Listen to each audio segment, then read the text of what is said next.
Alright, this is Philip again. My previous video I showed you how to maintain your salt cell. What I'm about to do now is answer a few common questions. Go ahead. Alright Philip, why is the light blinking on my salt cell?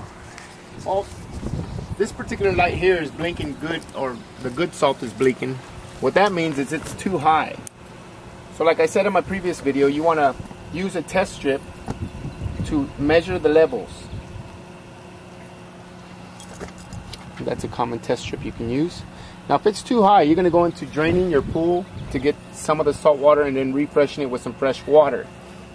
As you can see here, the ideal salt level is 3400 ppm. Now if the light is blinking red, that means it's getting too low. Once again, you're going to want to test your salt levels with the salt strip. Okay Philip, probably already answered my second question, but so if my salt level reads too low, what do I have to do? What you want to do is test your waters.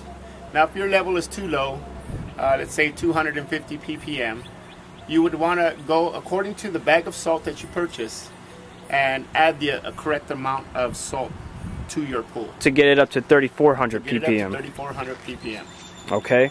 Now Philip, what is the proper sanitizer output that I need to put on the salt cell? The proper sanitizer output would be according to your pool size, and what you want to do then is go ahead and test your waters with this test strip here. It's a chlorine test strip, and it's actually a 7-way test strip. You want to test your waters. If you've got it too high, your chlorine levels, your total chlorine levels and your free chlorine levels, then you want to lower the output of your sanitizer. How do I lower that output? Now you can raise it by pressing the more button, or you can lower it by pressing the less button.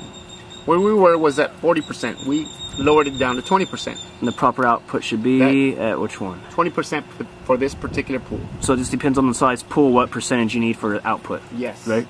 And the time of the year and the temperature of the water. Now Philip, how often should I shock my pool with the salt cell? Now shocking your pool varies on different times of year.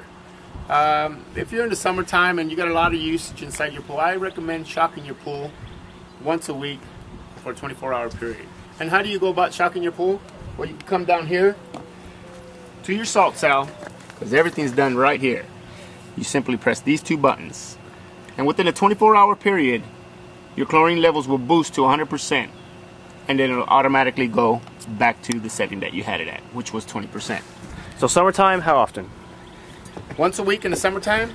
In wintertime? Wintertime, I would say once a month. Okay. Thanks, Philip.